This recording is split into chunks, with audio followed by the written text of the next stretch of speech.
As pessoas ao redor do fogo eram de pele escura, e uma mulher mais velha, com o rosto pintado, estava cantando enquanto jogava algo no fogo. De repente, ela puxou uma galinha de algum lugar.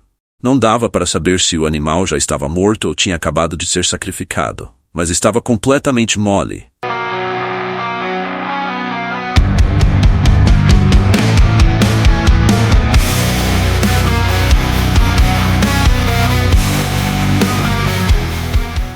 Isso aconteceu há alguns anos, coincidentemente na noite de Halloween. Um amigo e eu estávamos dirigindo por aí, apenas matando tempo e aproveitando para passar pela parte rica da cidade, onde os moradores faziam de tudo para exibir seu dinheiro através das decorações. Máquinas de fumaça, luzes, sons, música, tudo o que se pode imaginar.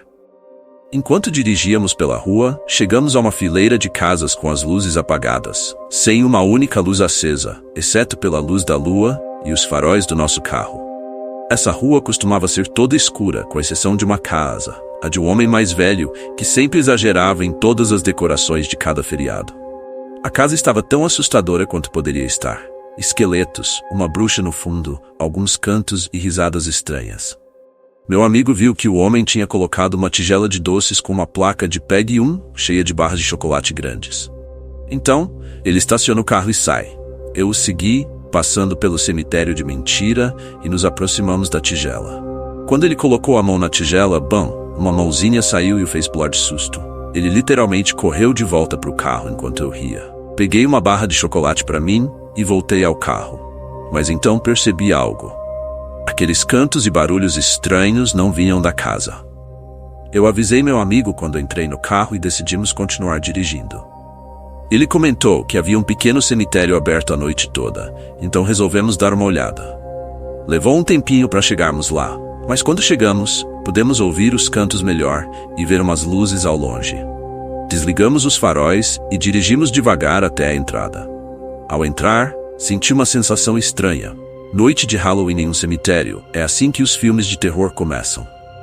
Mas tínhamos um carro, e éramos grandes o suficiente para derrubar um cara ou dois. Quanto mais alguns jovens góticos tentando invocar um demônio ou algo assim. Mas então, finalmente vimos eles. Um grupo de pessoas vestindo mantos, dançando e cantando ao redor de uma fogueira. Não era uma fogueira pequena, era grande, com lenha e troncos, chamas de quase 1,5 metro de altura. As pessoas ao redor do fogo eram de pele escura, e uma mulher mais velha com o rosto pintado estava cantando enquanto jogava algo no fogo. De repente, ela puxou uma galinha de algum lugar. Não dava para saber se o animal já estava morto ou tinha acabado de ser sacrificado, mas estava completamente mole, sem nenhum movimento próprio. Ao mesmo tempo, eu e meu amigo nos olhamos em choque, mais de surpresa do que medo, e rimos entre nós. Mas então a mulher virou a cabeça lentamente e nos encarou. Não sabíamos se ela tinha nos percebido ou se tinha algum sexto sentido, mas ela ficou nos olhando por pelo menos uns 10 segundos completos. Depois ela sorriu e acenou para que nos aproximássemos. Meu amigo estava em pânico, pisou fundo no acelerador para dar partida no carro, mas nada aconteceu. Nenhum barulho, como se o motor tivesse parado ou algo assim. E aí, é aquele momento em que o filme diria, baseado em uma história real. Um dos homens, com o rosto pintado de branco, também nos olhou e acenou, como se quisesse que nos juntássemos a eles. Mas finalmente, o carro voltou à vida e conseguimos sair correndo dali, sem olhar para trás.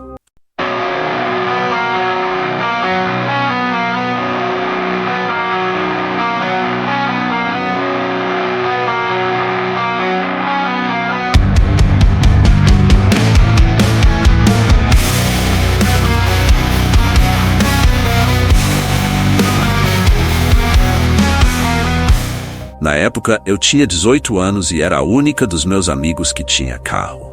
Eu também era generosa demais em deixar meu namorado usá-lo. Estava fazendo aulas noturnas na faculdade comunitária local e naquela noite em particular, disse a ele que poderia me deixar lá e pegar o carro para sair com alguns amigos no centro da cidade.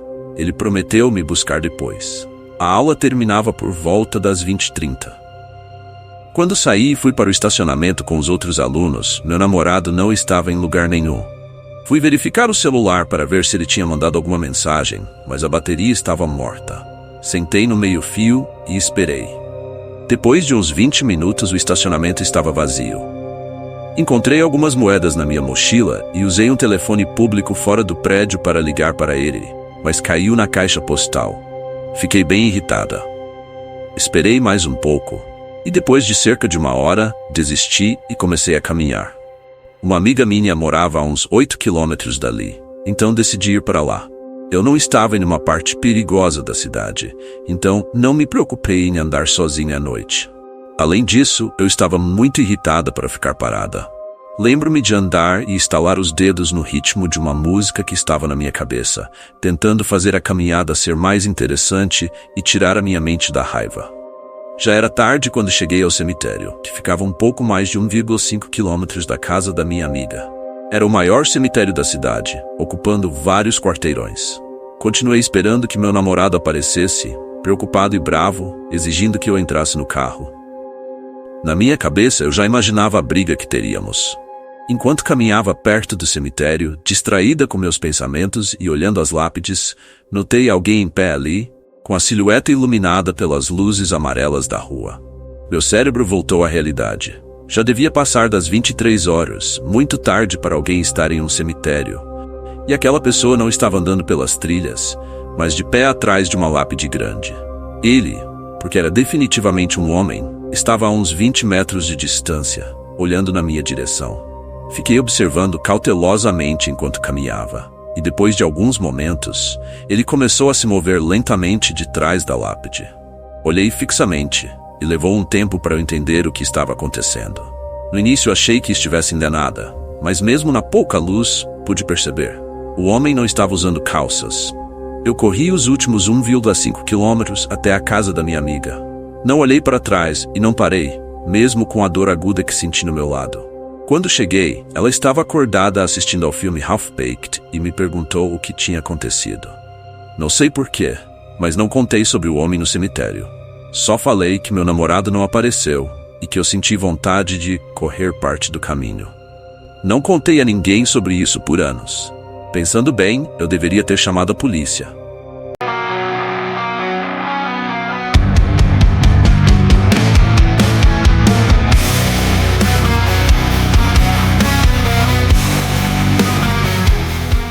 Primeiro, preciso dizer que eu me mudava muito entre o Arizona e a Califórnia. Na época, em dezembro de 2015, eu ainda morava no sul da Califórnia, no apartamento da minha avó. Consegui um emprego temporário na Toys R Us para ocupar meu tempo e melhorar minhas habilidades sociais. Eu sou uma garota de 24 anos e tenho uma ansiedade social bem extrema, o que me faz achar muito difícil conversar com as pessoas, então achei que esse trabalho me ajudaria. Outro detalhe importante. Minha avó está em um programa governamental de moradia com custos reduzidos e vive em um apartamento de 2 quartos desde que meu avô faleceu.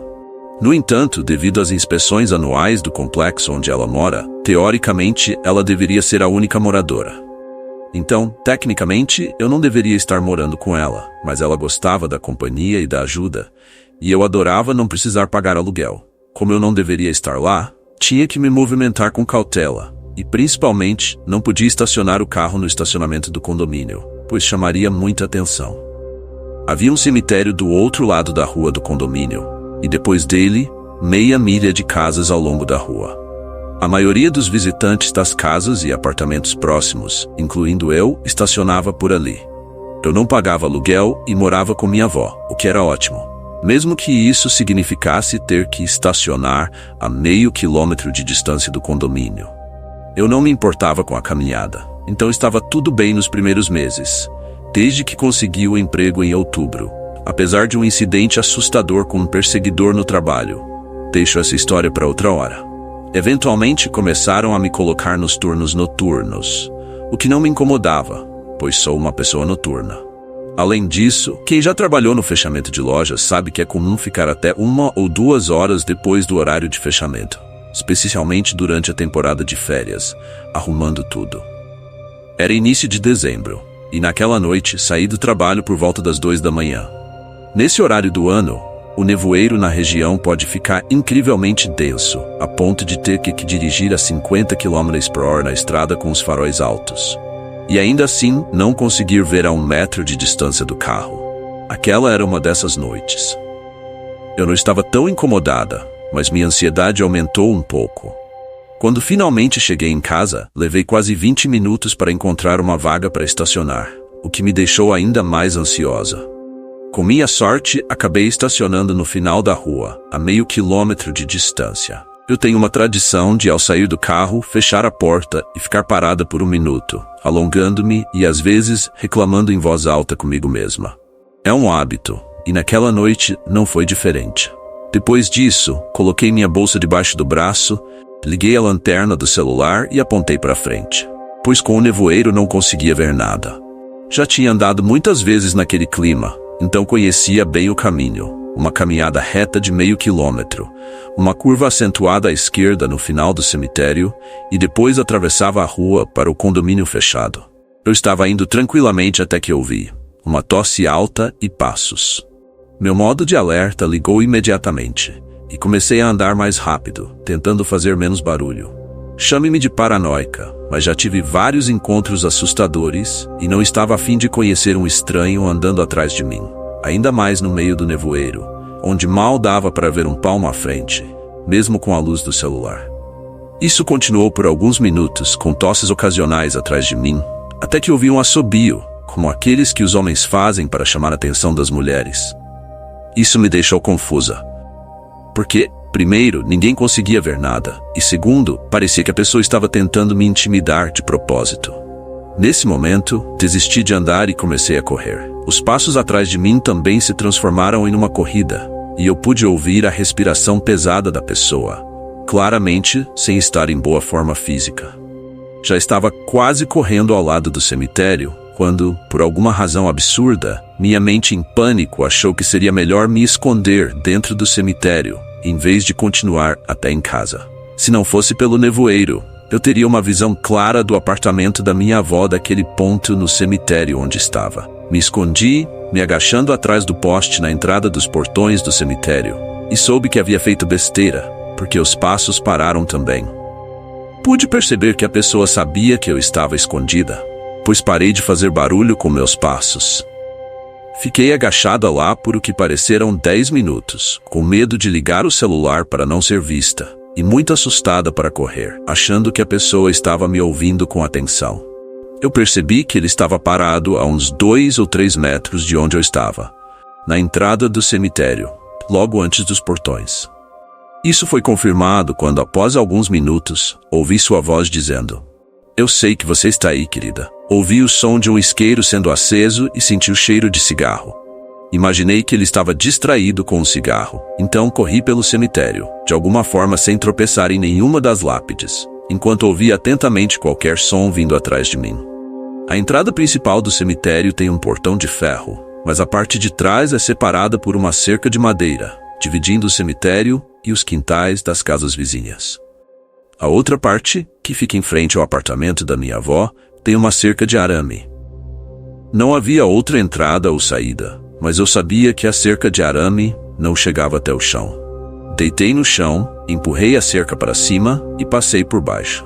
Corri direto para a casa da minha avó, batendo na porta até que ela abrisse.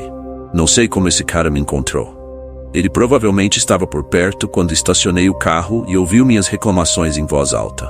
De qualquer forma, foi uma das experiências mais aterrorizantes da minha vida.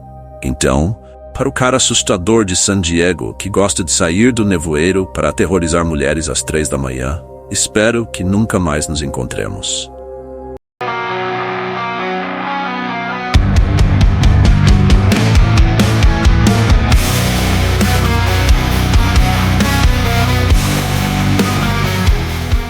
Primeiro, deixe-me falar sobre o cemitério e a área ao redor.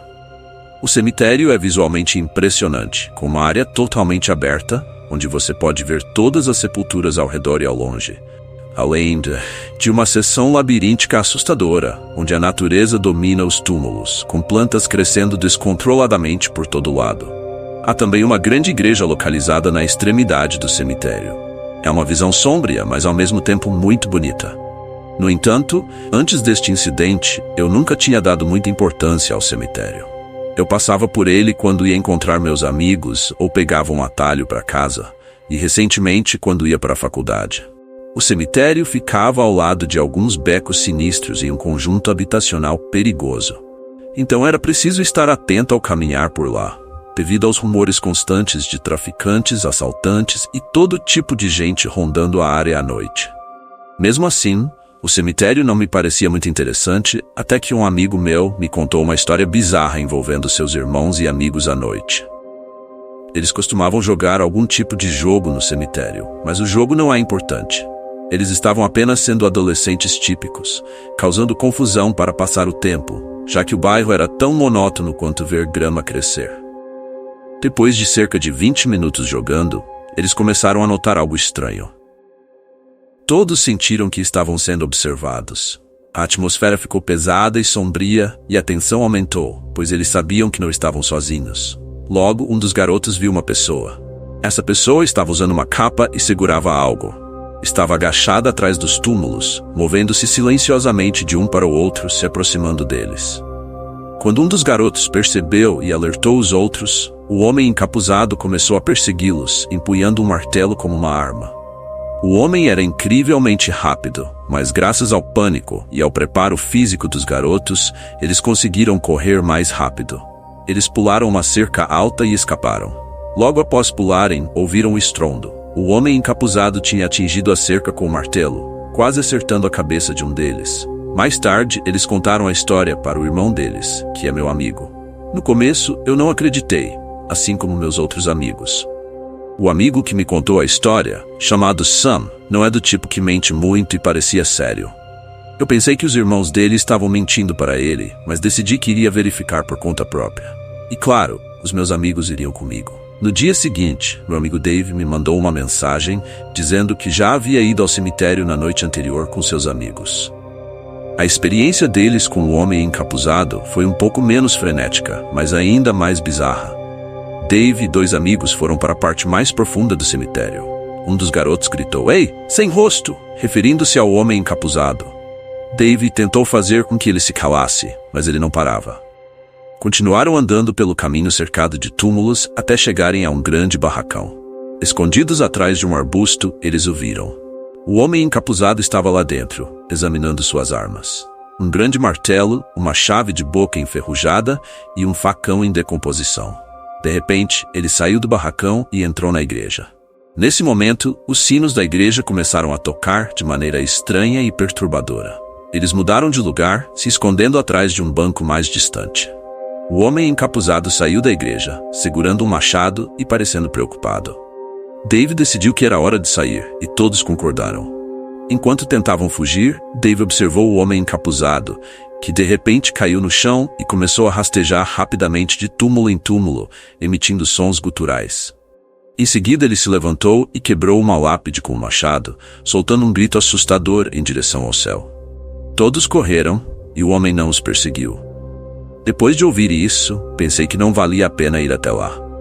Sabíamos que o homem encapuzado era um maluco, mas eu ainda estava curioso.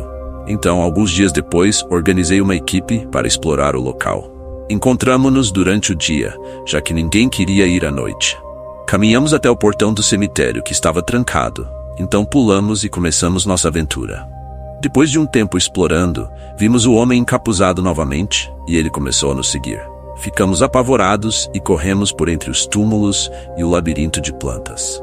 No final, conseguimos sair sem sermos pegos, mas nunca mais voltamos.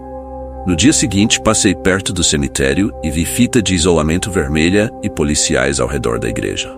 Não sei o que aconteceu lá, e acho que prefiro não saber. Mas havia rumores de que o homem encapuzado era apenas o zelador, tentando assustar pessoas que entravam no cemitério para bagunçar. Então a investigação policial provavelmente não tinha nada a ver com ele. Pelo menos, assim eu espero.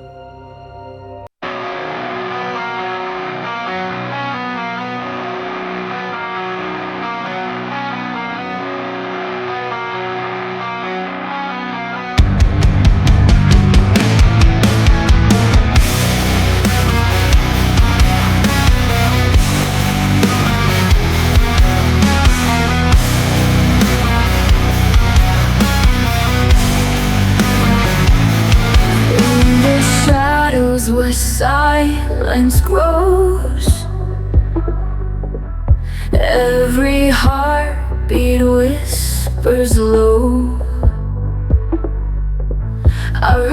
you, but you slip away. In this dark twilight, I lose my way. With or without your light, I can't breathe. All the memories intertwined, they won't leave. Drowning in this hollow sound, in the echoes, I am bound. Fingers trace the lines of pain. In the stillness I remain.